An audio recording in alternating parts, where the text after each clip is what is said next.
अभी हम निकल चुके हैं शिमला के लिए। दीदी के घर जा रहे हैं हम। शादी के बाद हम कभी भी दीदी के घर नहीं गए। शिमला वाले घर जो है उनका, जहाँ पे वो बेसिकली रहते हैं और मतलब वहीं पे जॉब करते हैं तो वहाँ पे रहते हैं। तो पहली बार जा रहे हैं हम वहाँ वाले घर। उनके 3 साल होने को आ गए। 1 महीने बाद हमारी शादी को, फिर भी नहीं गए थे तो बुला बुला के थक गए थे। तो अभी हम सोलन आए हुए थे तो अभी हमने सोचा कि शिमला भी जा ही आते हैं। मतलब दीदी ने भी बुला लिया हमें कि आ जाओ। तो अभी हम शिमला जा रहे हैं और काफ़ी अंधेरा होने वाला है थोड़ी देर में। और बहुत ही टर्न्स वाला रास्ता था, बहुत ही टर्न्स वाला। तो इतने टर्न्स वाले रास्ते में बहुत टाइम बाद जो है मतलब आई हूँ तो बुरी हालत हो गई मेरी। तो मुझे एक तो शादी में खाना खाया था मतलब फ्राइड एंड ऑल बहुत सारी चीज़ें। तो अपना मेरा जैसे पंजाबी लोगों को होता है ना, नीचे वाले पंजाबी नहीं, नीचे वाले लोगों को, प्लेन्स वाले लोगों को होता है जैसे सर घूम रहा है, वॉमिट सी आ रही है, वैसे हो रहा है मुझे। और पंकी को पता नहीं क्या हो रहा है। पंकी आप भी बता दो। गाड़ी चलाने में क्या होता है? हाँ, जो गाड़ी चलाता है उसको वैसे भी नहीं होता है ना। हम पहुंच चुके हैं शिमला और हम शिमला पहुंच चुके हैं और बहुत ज़्यादा ही ट्रैफिक है रोड पे। एक्सेस ही होती है, रोज़ ही होती है यहाँ की शिमला की ट्रैफिक बहुत ज़्यादा। शिमला में आपका स्वागत है। जब आप ट्रैफिक में फंस जाएं तो आप समझ जाएं कि हम शिमला आ चुके हैं। और बहुत ज़्यादा ट्रैफिक लगी हुई है, जैसे कि यहाँ मैप पे भी दिखा रहे हैं। बहुत ही ज़्यादा ट्रैफिक है, रेड लाइट है बहुत ही ज़्यादा वाली। तो पता नहीं कितना ही टाइम लगेगा। अभी 1 आवर तो हमें वहाँ से आते हुए लग गया, उतना ही दिखा रहे हैं आगे को ट्रैफिक की वजह से।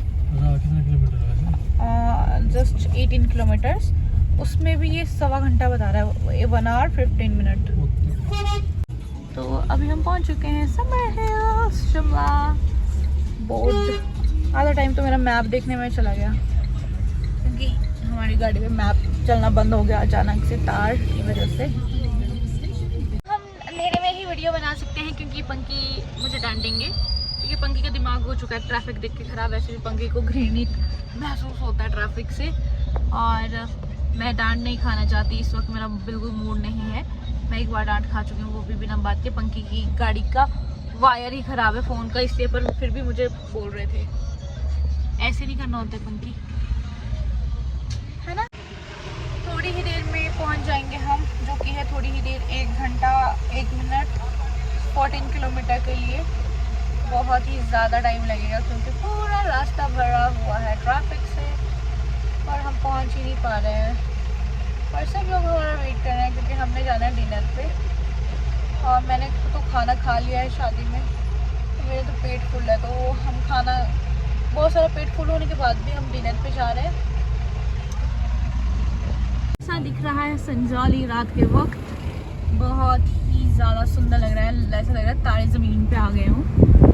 और पंकी का मूड बहुत ख़राब होता है, तो पंकी मुझे कभी भी डांट सकते हैं बिना किसी बात पे, बिना किसी बात पे। Guddu in your service, thank you sir. आ जाओ आ जाओ। फाइनली गुड्डू हमें मिल चुका है। अदिति जीजा और नन्नू आ ही रहे होंगे शायद। सबसे पहले तो मैं शायद, हाँ।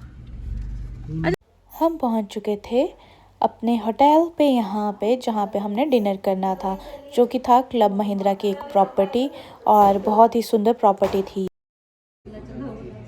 किट्टू से हाय, हाय कर दो।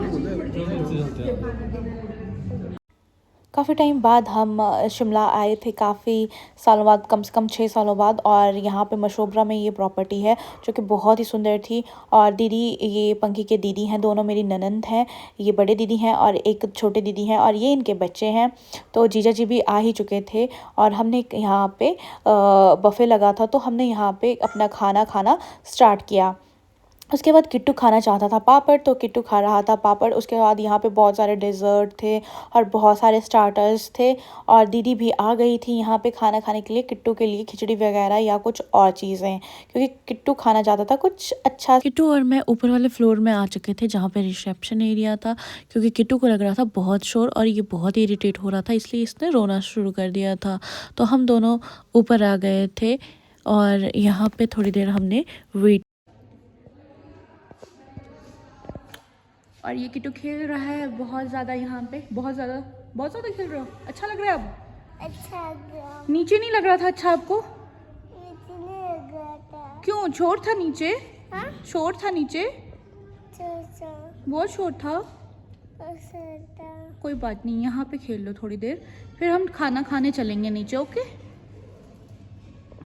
और अब हम जाने वाले थे खाना खाने के लिए, क्योंकि बाहर पंखे घूम रहे थे थोड़ी देर पहले, पंखे और जीजा जी, इसलिए अब हम नीचे वाले एरिया में पहुंच चुके थे। पर किट्टू यहाँ नहीं जाना चाहता था क्योंकि अंदर आज पंजाबी नाइट थी और बहुत ही ज़्यादा शोर था, तो ये बच्चा इरिटेट हो रहा था। पर हम इसको खिला के यहाँ नीचे ले आए थे बहाने से कि थोड़ा सा खाना खा लो, फिर हम निकल जाएंगे, बहुत सारा खेलेंगे उसके बाद। तो यहाँ गुड्डू भी था मेरे साथ, और मैंने कहा कि मैं दीदी के पास दे देती हूँ बच्चे को अब, क्योंकि दीदी इसको खाना खिला देंगे।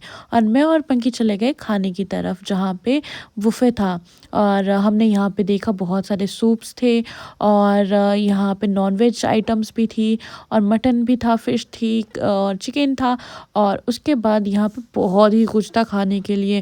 पर मेरे पेट में इतनी जगह नहीं थी, तो मैंने कहा आप पहले सिलेक्ट कर लो क्या क्या खाना चाहते हो, उसके बाद ही मैं खाना स्टार्ट करूँगी, क्योंकि मैं थोड़ा सा वेट करना चाहती थी, क्योंकि मैंने जो खाया था वो मैं डाइजेस्ट करना चाहती थी, इसके बाद मैं खाना चाहती थी। देखो कितने सारे स्टार्टर्स थे, मुंह में पानी आ रहा था, पर पेट में जगह नहीं थी। तो गुड्डू भी अपने लिए ले आया था बहुत सारी चीज़ें खाने के लिए, तो ये भी स्टार्टर खा के ही थक चुका था मेरी तरह, और ये खाना चाहता था, तो दीदी ने इसको ज़बरदस्ती बेचारे को खाना ले आए थे। पर मैं बहुत सारे स्वीट्स ले आई थी अपने लिए यहाँ खाने के लिए, और सारी ही स्वीट्स ले आई थी मैं सबके लिए।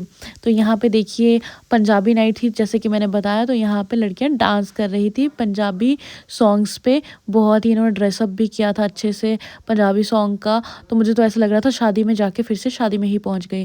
और फिर मैंने लिया खाने के लिए अपने लिए खाना, क्योंकि मैंने भी इसलिए ले लिया क्योंकि सब खा रहे थे और हमने यहाँ से निकलना भी था और हम लेट हो जाते, तो मैंने भी खाना खा लिया। उसके बाद हम दीदी जीजा के रूम में चले गए, जो कि ऊपर वाले फ्लोर पे था। तो हमने यहाँ पे देखा बहुत ही सुंदर रूम था यहाँ पे, और यहाँ पे बहुत ही प्यारे लैंप्स लगे हुए थे, और किट्टू हमसे पहले ही रूम पे आ गया था और इन्होंने चेंज भी कर लिया था। तो किट्टू पी रहा था यहाँ पे दूध, उसके बाद इसको आ गई यहाँ पे एनर्जी, क्योंकि यहाँ के आने के बाद काफ़ी खुश हो गया क्योंकि यहाँ शोर नहीं था। और ये देखिए किट्टू हमेशा अपनी गाड़ियों पे ऐसे ही बैठ जाता है, चाहे वो छोटी हो या बड़ी। मैंने कहा किट्टू को कि मैंने भी आपकी गाड़ी पे बैठना है, तो ये खड़ा हो गया कि आप भी आ जाओ, मैं आपको भी घुमा देता हूँ। तो यहाँ पे ये दोनों बच्चे खेल रहे थे और इन्जॉय कर रहे थे काफ़ी। उसके बाद इसने आधा दूध छोड़ दिया था, तो हम सब ने कोशिश की कि इसको फिर से दूध पिलाया जाए और ख़त्म कराया जाए, क्योंकि इसको रात को भूख लगती तो फिर क्या करते। फिर उसके बाद हम सब ने यहाँ पे बैठ के गॉसिप की। तो गुड्डू यहाँ पे फ़ैन चलाने की कोशिश कर रहा था क्योंकि इसको गर्मी लग रही थी, पहनी इसने गर्म कपड़े थे और इसको गर्मी लग रही थी, हल्की हल्की सर्दी यहाँ पे हो गई थी। ये सब के बाद हम निकल पड़े थे घर की तरफ को, सबको अलविदा कह के, मतलब दीदी और जीजा को। बाकी बड़ी दीदी का घर तो यहाँ पे है, तो हम उनके साथ उनके घर निकल गए। अगली सुबह हो चुकी थी, गुड्डू और मैं और पंके और नन्नू बैठ गए थे खाना खाने के लिए, और दीदी जीजा जी हमें बहुत ही अच्छे से गर्मा गर्म पराठे सर्व कर रहे थे। बहुत ही यमी पराठे थे, और मैंने आज इतना ज़्यादा खाना खा लिया था कि पूछो ही मत, मेरा पेट फटने को हो गया था। मैंने बहुत ही ज़्यादा खाना खा लिया था, ओवर ईटिंग ही हो चुकी थी मेरी तो। और उसके बाद यहाँ पे एप्पल्स थे बहुत सारे पड़े हुए, तो हमने यहाँ पे एप्पल्स खाए। हम खा रहे हैं बहुत ही टेस्टी टेस्टी एप्पल्स, साथ में हमें मधुर आवाज़ में गुड्डू सुनाएगा। बोलते क्या है इसको गुड्डू? शहनाई बोलते हैं वैसे तो, ये कुछ अलग तरह की शहनाई है। हाँ फ्लूट। चलो वो से कितु गया छोटा।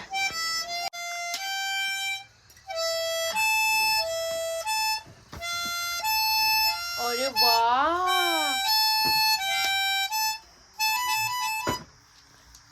मजेदार था।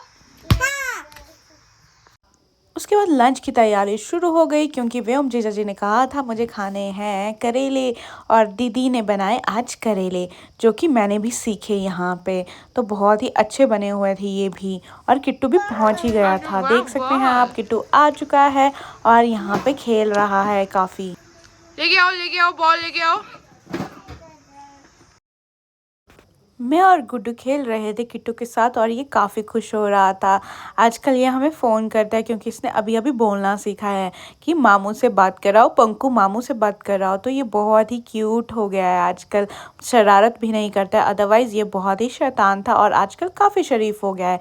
ये हमारा लाहौल का राजा है क्योंकि इसका घर है बेसिकली लाहौल में। दीदी की शादी लाहौल में हुई है। देखिए आप, लगता है ना बिल्कुल लाहौली सा। हमारे कृष्ण डॉक्टर साहब क्या कर रहे हैं आप?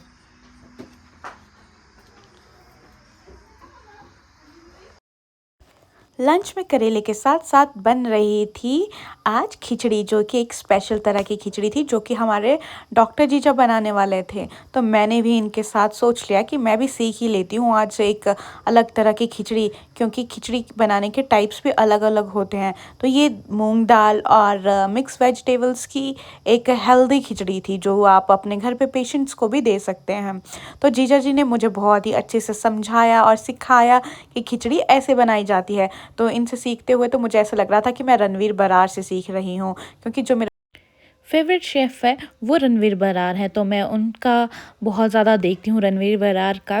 वो प्रॉपर्ली एक बताते हैं कि कहाँ की डिश कहाँ से कैसे बनाई गई और कैसे आई, इंडिया में कैसे आई और कैसे कहाँ की डिश कैसे बनती है। मतलब पूरी नॉलेज देते हैं। वैसे ही जीजा जी पूरी नॉलेज दे रहे थे कि किसका कैसा फ्लेवर आता है। तो इन्होंने बहुत ही अच्छी खिचड़ी बनाई और मुझे भी सिखाई साथ में। पर ये बहुत ही कलरफुल लग रही थी देखने में। सारी ही वेजिटेबल्स थी तो ये बहुत ही हेल्दी थी। तो मैं घर जाके मम्मी के लिए ये वाली खिचड़ी ज़रूर ट्राई करूँगी। तो डॉक्टर जी ने हमें बहुत ही अच्छी खिचड़ी बताई और उसके बाद अब बारी आती है खाने की इसको। तो खिचड़ी बन के तैयार हो चुकी थी और ये बहुत ही यमी थी। वैसे खिचड़ी का नाम सुन के तो ऐसा लगता है कि क्या बनाया होगा पेशेंट्स वाला खाना, बट ये बहुत ही यमी थी। मैंने तो सुबह तो की ही ओवर ईटिंग, पर मैंने खिचड़ी की भी ओवर ईटिंग कर ली। सोच सकते हो आप, खिचड़ी की ओवर ईटिंग।